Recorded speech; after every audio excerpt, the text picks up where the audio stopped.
If at all it is there. Is there a rift in the mountain? I'll tell you this. There's no rift in the mountain. What is there? Let me tell you what happens to the mountain. The mountain people, they are well united. It's only actually in 22 when you saw there was like 3.5 that went to Ruto and 1.52 to Raila because of Uhuru. Okay. Because there was that issue. Who do we follow?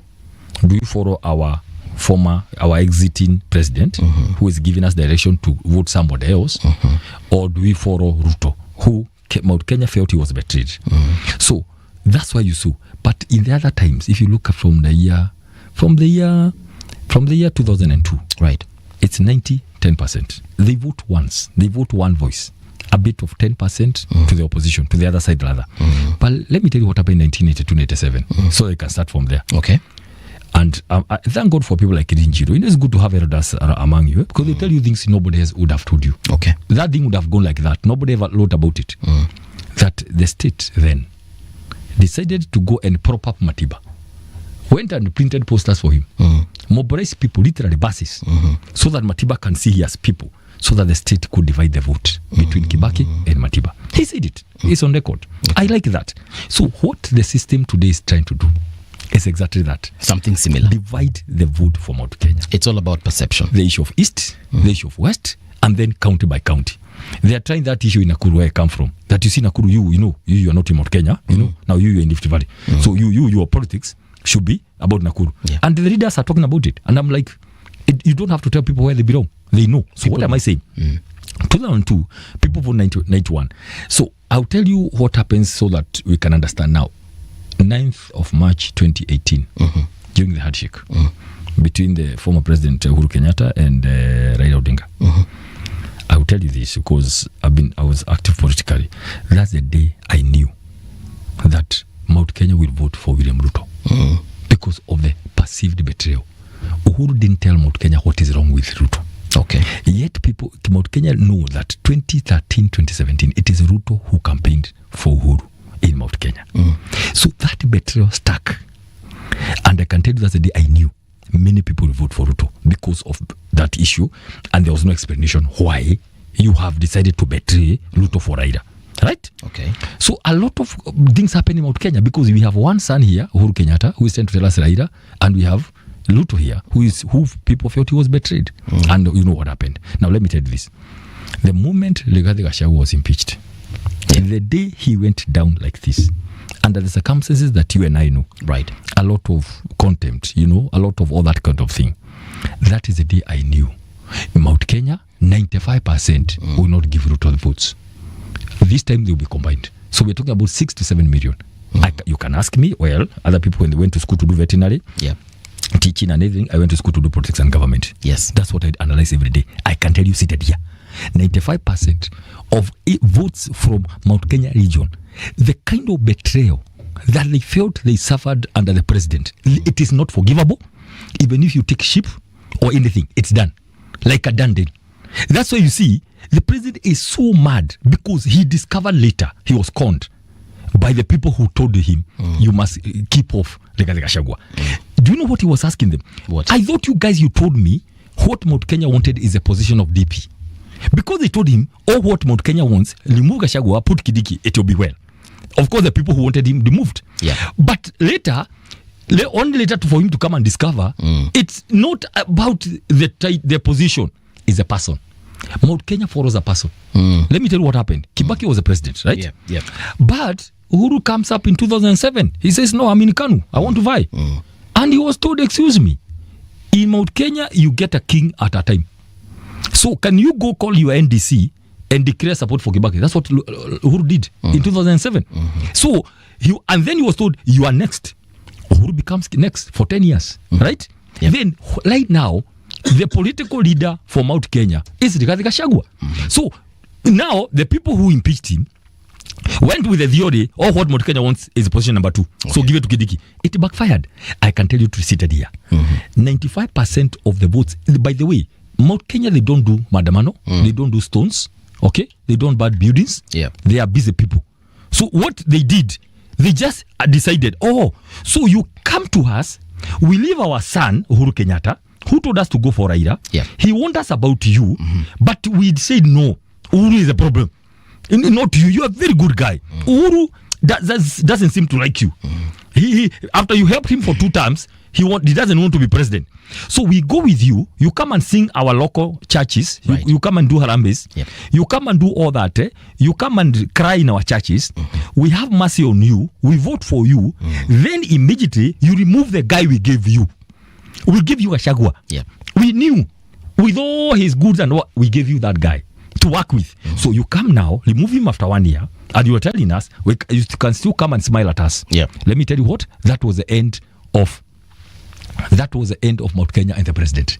Then number 2, then what happens? You see now, it could be another story if you made it look like a story between the president and Mount Kenya. Right. Then this issue of governance comes in, where now as a president, the style of leadership completely is off from the people. Now we have issues like education. Even today we don't know where we are.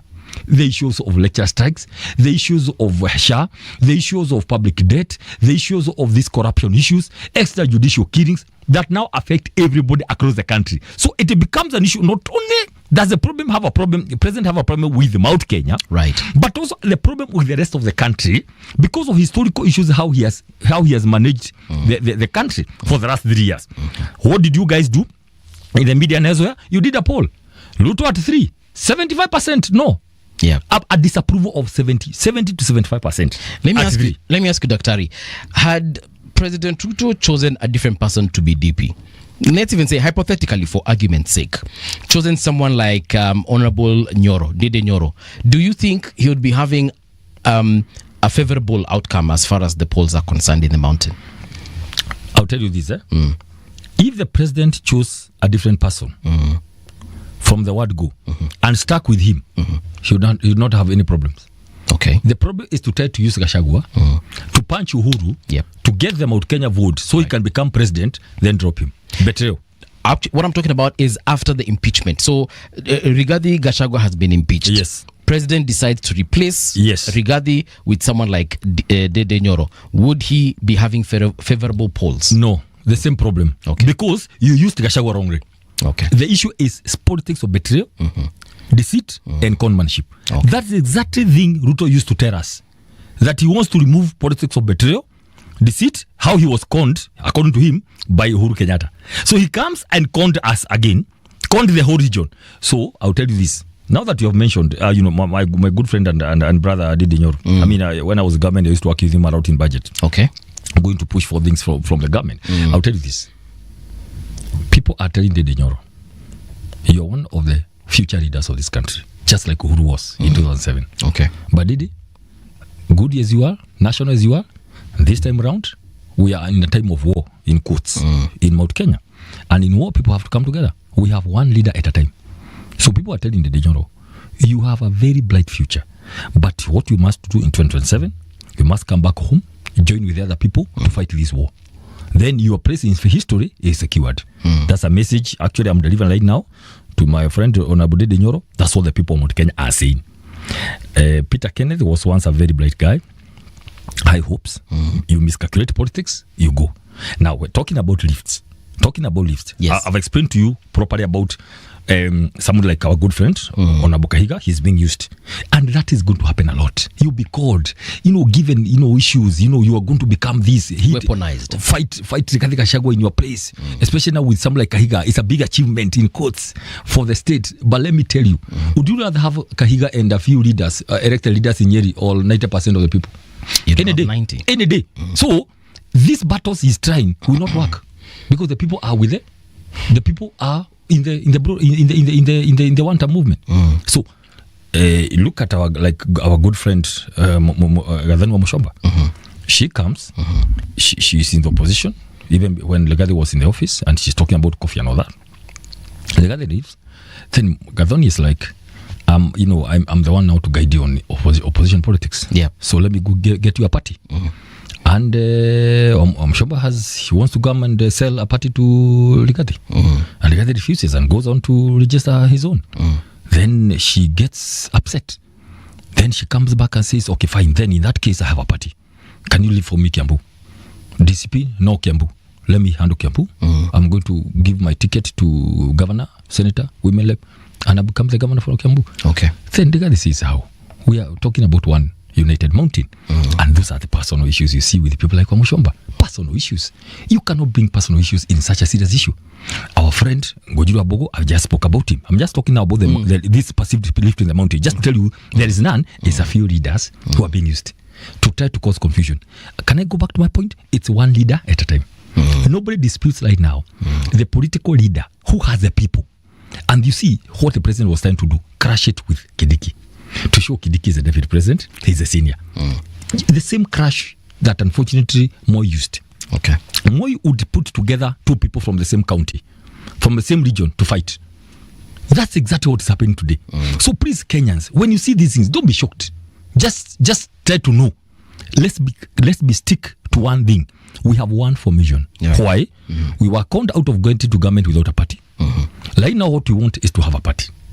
Number two, get leaders who are going to go to this government as senators, MPs, governors. What qualities of people? One, they must have capacity. This to get a thing out. Please, movie. Daktari, yeah. I mean, how then do we have